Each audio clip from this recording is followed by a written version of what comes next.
welcome to the Let's Think About It podcast, where we embark on a journey of thoughtfulness and personal growth. I'm your host, Coach Mo, and I'm here to guide you through thought-provoking discussions that will inspire you to unlock your full potential. In each episode, we'll explore a wide range of topics from self-discovery and mindfulness to goal setting and achieving success. Together, we'll challenge conventional thinking and dive deep into the realms of possibility. Whether you're looking to find clarity in your personal or professional life or seeking strategies to overcome obstacles, this podcast is your go-to source for insightful conversations and practical advice. So find a comfortable spot, chill, and let's embark on this journey of self-improvement together. Remember, the power of transformation lies within you, and together we'll uncover the tools and insights you need to make it happen. So let's dive in.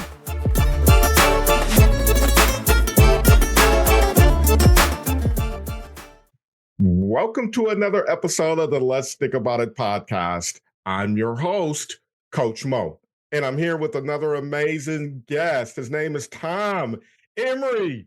Tom, what's good, brother?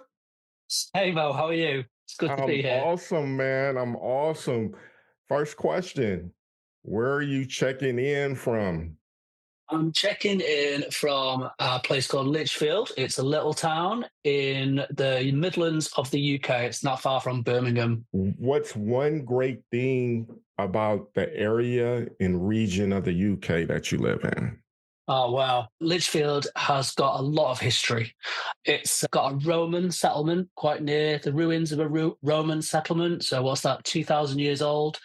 We have an incredible cathedral, massive cathedral that was started in the 12th century, but it's pretty much bang in the middle of the UK. So it's one of the furthest places from the sea, from the ocean, that you can be in the UK, but it means you can get anywhere within a couple of hours. So tell my audience who you are, what you do, and the type of value you bring. I am a people performance consultant. I do a little bit of lots of different things, but I'm basically about helping people to reach their full potential in life and work. So my background is in human resources. I worked in human resources for about 20 odd years before I started my own business, helping other people. Do a mix of coaching, some team coaching, some team effectiveness work, and some broader leadership development. And I'm really passionate about that. I'm passionate about helping people to lean into some of the discomfort of trying new things and making brave change so that they can, make the most of themselves. I love what I do. Take me through your process of how did you arrive into consulting? What was it, something that triggered you in your life that propelled you into leadership and consulting? What was that? I come from a family, quite a big family, and my mum in particular has a real passion for helping people, and she was a role model for me as I grew up. And I watched her put herself out, really go out of her way to help people. So if you do a psychometric on me, you'll find that I'm very strong on altruism, very strong on that sort of affiliation and wanting to support other people. And I went into my career in human resources because, like lots of people who go into human resources, I went into it because I wanted to work with people and I liked people. Unfortunately, sometimes when you're in human resources, people, when they're not at their best, you might be in a process where they're getting made redundant or they're getting fired or they're in a disciplinary situation.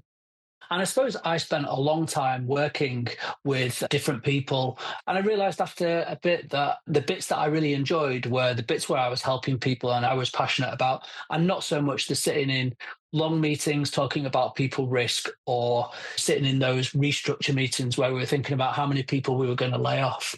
So I thought I would follow my passions, and that's where the idea for the business came from.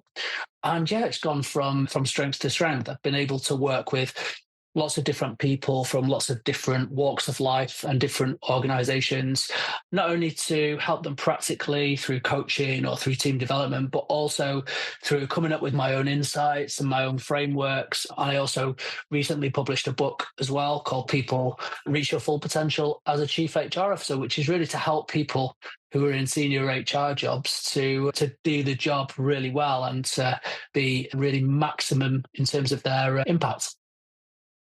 That's great, man. Before we tap into your book, let's talk about your methodological approach to Mm. helping people. You focus on leadership, is that Yep. correct? Yeah. Okay. And what's your typical approach and your methodology approach to helping these leaders? Yeah. Well, I think it starts from a place of curiosity, really, and really meeting leaders where they are. So when I observe leaders, lots of leaders know what to do, like they know how to lead well, but something stops them from leaning into some of the discomfort and the difficult bits of leadership. And that might be around, they might struggle with conflict or they might struggle with relationships.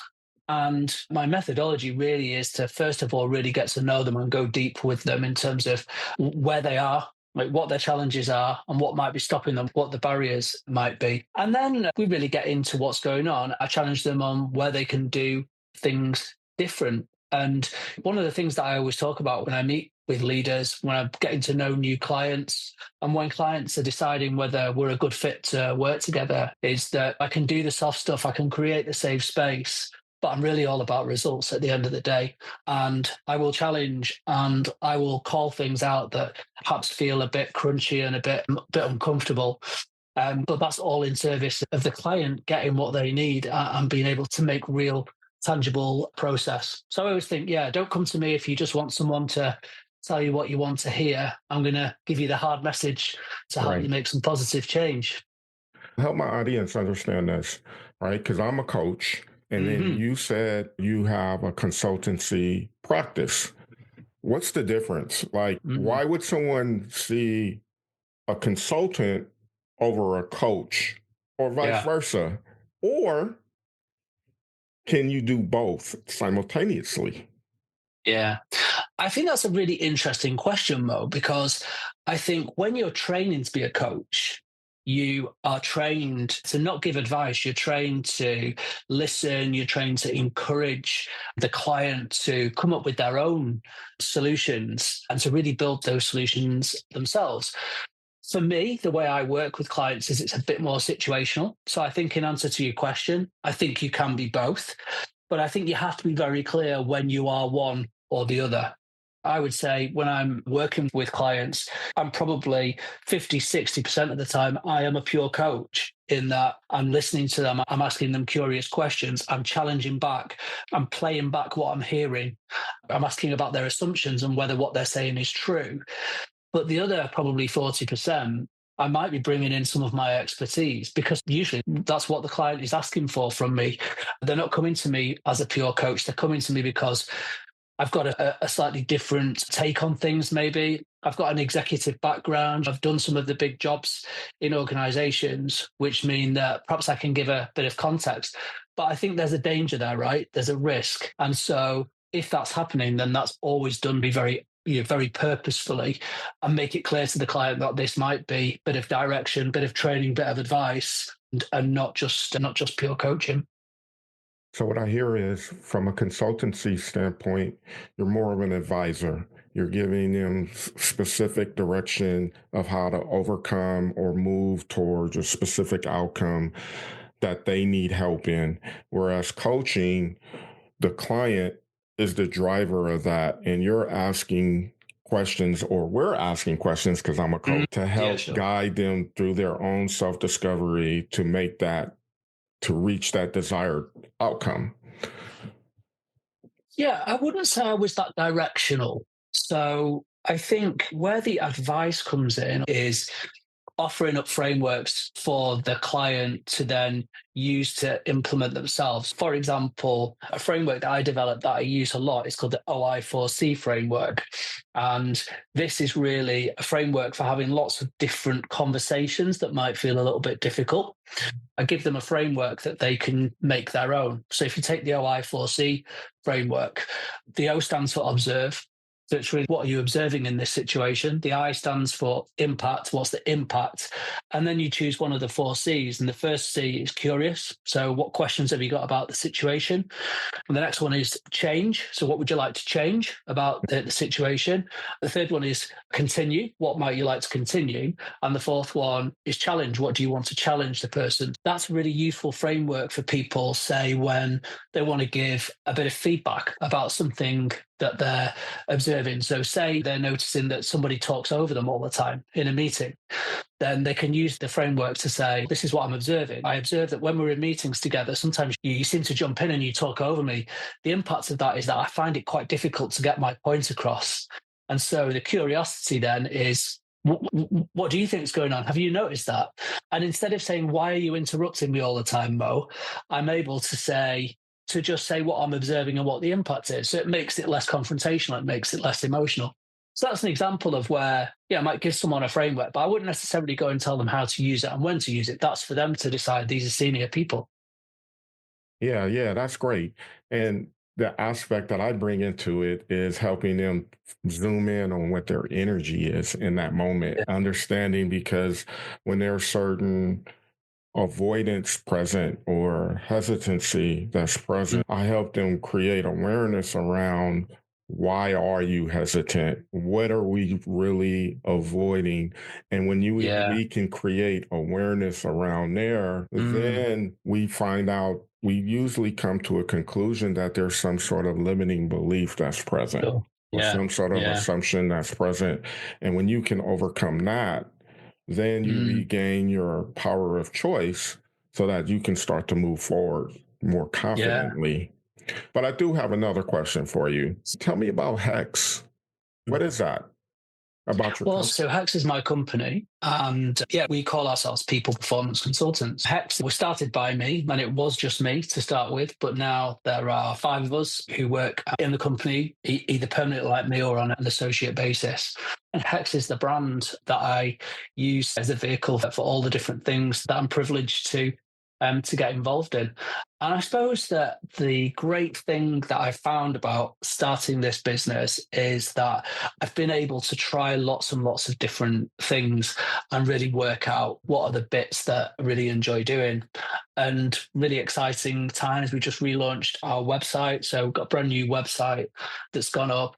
We're now sponsoring big events, sponsored our first big HR event in London last year, and we're going to do that again this year as well. So the business is going from strength to strength, and we're getting to work with some really great clients. Yeah, that's great. What do you find working with your clients in Hex to be the common barrier that leaders embark on?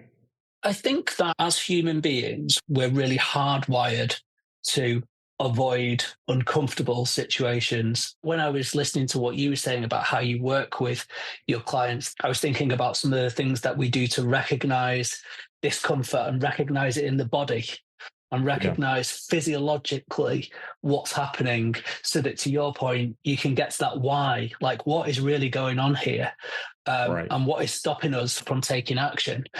So I think that whole sort of level of discomfort, and I think particularly around relationships. British people, we're quite reserved. We're not always as direct as perhaps some other cultures are. And I think British people often are so concerned about being polite, looking after that relationship, that sometimes it stops them really saying the thing that they need to say. For example, like you talking about the OI4C framework, that really is it's a vehicle, if you like, to be able to have some of those difficult conversations that often leaders are holding back. And it's really holding back the progress, and it's holding back their organizations as well. Absolutely. And I had this thought that just came to my mind. I'm thinking to myself, yeah, man, how do I really tap into clients to get them out of their own way? Because that's my model, right? Help you Mm, get out of your own way.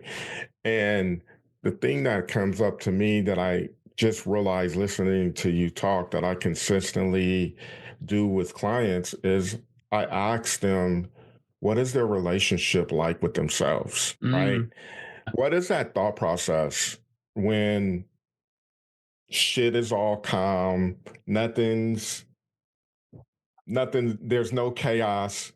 What's mm, that relationship with yourself like? What thoughts do you have about yourself?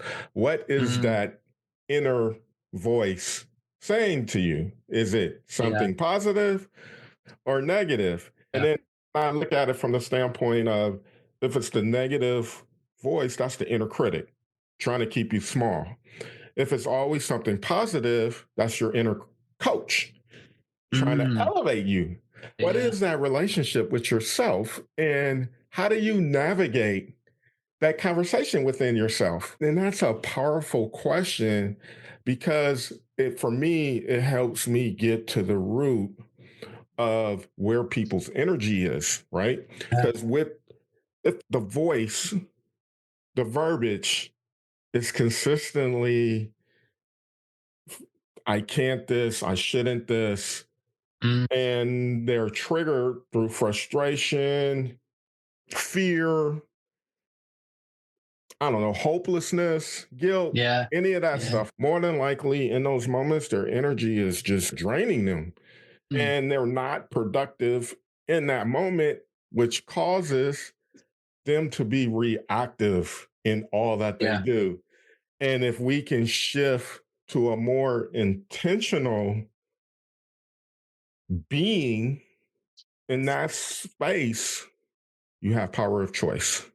totally. When you were talking, Emma, I was thinking about there are often like several versions of us inside us, and none of them are bad. Like none of them are there to make us feel bad or make us feel small, protect us. So if part Right. of you is saying you can't do something, it's Right. basically saying, don't take a risk. You might look stupid if you fail. And it's not helpful, is it? But at the same time, it's a part of you that's trying to look after you, so your welfare, your well being. So I always think I've had to learn when I've been pushing myself to do new things and I've got that voice in my head saying you can't do it. I've had to learn to be kind to that person Right. and say, thank you for trying to protect me, but I don't need it now. Yeah. Yes. You go and Yes. concentrate on something else at the moment. So I'm totally with you. And I think lots of people out there are really struggling with that, really struggling, whatever you want to call it. A lot of people call it imposter syndrome and things like that. It's that. But whatever you call it, there's a lot going on inside us, whoever we are. Yeah. So tell me about the book. What's the name of it? And does it address some of the things that we're talking about right now? Yeah, I suppose so. So the book is behind me, so you can see it up there. It's called People, and it's basically a story of a senior HR leader who is struggling in her job, and so she goes to work with a coach and a mentor, and works through the framework that I've developed for how to be a really great senior HR leader. One of the parts of the framework is about the mindset of a great HR leader. It's the mindset of a great leader, which is to be very intentional or purposeful and to make sure that they're always on the edge of their learning. A lot of that section of the book is about the main character's confidence to play in the space, in their role, where they're going to add the most value and not constantly get dragged into the drama of other people's problems or getting dumped on by with things that they shouldn't really be getting involved in. The main character goes and works through the framework with the coach and goes back into her role and tries new things and really pushes herself to make some behavioral change. Hopefully there's a happy ending to it, because I won't give it away, but she has a happy ending and she's becomes much more successful in her role. And so it was quite an interesting process for me. I've never written a book before. I'm now writing the second one because I think once you've done one, you get a bit of confidence, get your mojo about it. And yeah, but it was a really interesting process. And it was an interesting learning process for me, reflecting on me and perhaps some of the things that I did well and some of the things that I think in hindsight I could have done a lot better. But that's the benefit of hindsight and time. That's what I was going to ask you. What propelled you to want to write a book? And what was that experience like? And Yeah. what was the feeling after completing it and Yeah. launching it to the world? I had a business coach, and he's a guy called Robin Waite. He's a brilliant guy. And he said to me, he said, why don't you write a book? It'd be a good thing for you to be able to give to your clients, get on a few podcasts and things like that, and build your presence and build your personal brand. And I was like, yeah, I'm not sure I've got a book, but I'll give it a go. I wrote the first draft of it. It was about 18,000 words. I went to a publisher and I said, yeah, I've got this idea and done this book, and I don't really want anyone to read it. I just want something to give out to people. And she said, you need to go to a different publisher then, because we don't publish books that people don't want to read. We only publish books that people do. So I had to go away and work harder on it and make it something that actually I was proud of, which wasn't always easy, but I got there. And it was published on March the 11th this year, so just a few weeks ago. Oh, okay. Congratulations. Thank you. Yeah. And it was an Amazon bestseller in 3 categories on the first day. That was a really great achievement. So I've got a little sticker on the books now that says I'm an Amazon bestseller. And the official launch party is on May 1st in London. So I'm looking forward to that. But yeah, it's a really great feeling to say that I'm an author. Wasn't something that I ever thought I would be. So yeah, it's really lovely. That's awesome. One thing I remember you saying as we were talking a little bit about your book, you mentioned the mindset of Mm, great leaders, right? yeah. So I'm going to put myself in the audience standpoint shoes right now. I'm a leader. I'm very busy. I'm feeling burned out. I don't have the bandwidth. I don't have Yeah. time to go to another training. And it's difficult right now to free up time to invest in coaching for myself. What's one practical thing? You can give me more if you like, but what's one practical thing that I can do to develop my mindset as a great leader when I don't have time to do these other things, as I Yeah. mentioned? So I would say that the first thing you've got to do is look at where you're spending your time and look at your priorities. Because if you're not spending time looking after your development and looking after your leadership and making sure that you're the best leader that you can be, then you're going to be wasting a hell of a lot of time doing other things that add a lot less value. So there are lots of the leaders that I talk to, Mo, and to be honest, it's particularly common in HR leaders, I think, as well, because HR leaders feel like they've got to give the learning budget to the rest of the business and not, they feel guilty spending it on themselves. Lots of leaders do not take care of their own development and don't prioritize their own development. Now, I can look at some of the best leaders that I've ever worked with, and 100% of them, they prioritized their development. So it was at the top of Absolutely. their priority list. It wasn't somewhere down here behind messing about, sending emails at 9 o'clock at night or whatever that just caused more emails to come back. So that would be this tip is find some time for your development, prioritize it, because there is time. There is time. It's just you're wasting time somewhere else that you don't need to waste. I'm 1000% there with you, brother. Yeah. 1000%. Because I think a lot of when they're coming from that mindset of, I don't have the time, I got to do this, I'm burnt out here, and all that. How do I fix myself to get this time? And in that case, there's a leader of self issue. Yeah. That's my framework of it. There's a leader Mm, of self issue. And when you don't have a foundation to lead yourself, there's no power of choice. With no power of choice, you're consistently reacting to everything that comes into your consciousness.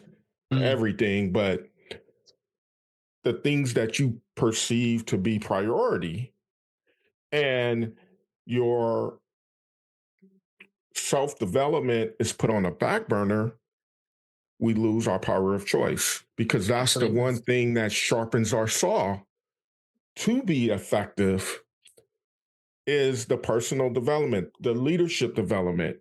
whatever development that's really important, and positioning yourself to get out of your own head. Yeah. It's so important. I do quite a lot of work in the aviation industry, and it's a very trodden path in terms of cliched sayings. We always start with put your own mask on before helping others. When you get on the flight, and they do the safety demonstration, they always say, put your own mask on before helping others.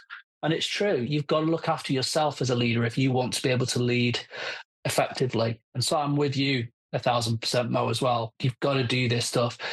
Get out of your way. You got to get out your own way. You got to reflect on this stuff and work out what you're doing well and what you can do better. It's important, right? To build your effectiveness. And it goes with everything in life, right? If you're trying to improve better health, if you're trying to get a promotion, whatever it is, whatever area of your life it is that you're trying to improve upon, it takes repetition, it takes practice, it takes consistency, right? Yeah. And if you're not willing to put that in for yourself, you're going to continue to run into the barriers. But the barriers that we run into makes it easier to quit. Absolutely. At the end of the day, it makes it easier to quit. And then you're in that cycle of starting something and not necessarily finishing it because you're not willing to put the reps in to overcome it. And the reps, though, are the learning opportunities because each experience is an opportunity to learn something new to elevate you one step higher. And if you come at it from that viewpoint, you're always naturally growing. And with that growth, there's power of choice. Yeah, I love that. It's at your most vulnerable and the most uncomfortable times where you are being truly innovative and you really grow. So you've got to push yourself into doing things that are difficult. Yeah, definitely. That's what I love about the work that you do, right? Because I'm sure a lot of your clients, they have this comfort zone. And as a consultant, you can help them see the vision, whatever that is that they're trying to do. But then you have the credibility to push them out of that comfort zone, to see the results that they can't necessarily see in that moment of where they currently are. And that's a powerful place to be able to help people. Yeah, definitely. It's a privilege to be working with people in those moments where quite often they're making some really profound change and some profound breakthroughs to get better. Any final thoughts that you would like to share before we sign off today? Oh, I think if anybody who's listening to this and they're thinking, yeah, I really haven't got time. I really haven't got time to do development. I'm up to here. It's all too difficult. I would just say, just look again. Just look again and push yourself. And don't forget that that is part of the discomfort of change, is moving out of the things that you think that you've got to do and moving out of sometimes maybe challenging people's assumptions around what you're there for and what you're there to deliver. And it's tough because it moves away from your identity of who you are and what you do. But please, just give it a try. I promise you, it will feel good when you start to make really, really positive change. Thank you for that. How can my audience find you? So they can find me on LinkedIn, where I post a lot of my insights and a lot of my thoughts. I also have a blog on there a LinkedIn newsletter, apologies, that I publish every month. You can find my book, People, on Amazon, so you can buy it on there. It's available all over the world. My website is www.hex-development.com, and all my resources and insights are there as well. There it is. Mr. Tom Emery, I appreciate you, sir. Thank you for sharing your knowledge and your wisdom today. Thank you, Mo. I've really enjoyed it. It's been great spending some time with you. Absolutely. Till next time. Thank you. Thank you for joining me in this episode of Let's Think About It. Your time and attention are greatly appreciated. If you found value in today's discussion, I encourage you to subscribe on your favorite podcast platform. Remember, the journey of self-improvement is ongoing, and I'm here to support you every step of the way. Connect with me on social media for updates and insights. You can find me on Instagram and Facebook at Coach Mo Coaching or LinkedIn at Maurice Mabry, or visit my website at mauricemabry.com for exclusive content. Until next time, keep reflecting, keep growing, and most importantly, keep believing in yourself. Remember, the most effective way to do it is to do it. Together, we're making incredible strides toward a better and more empowered you. So thank you, and I'll see you in our next episode.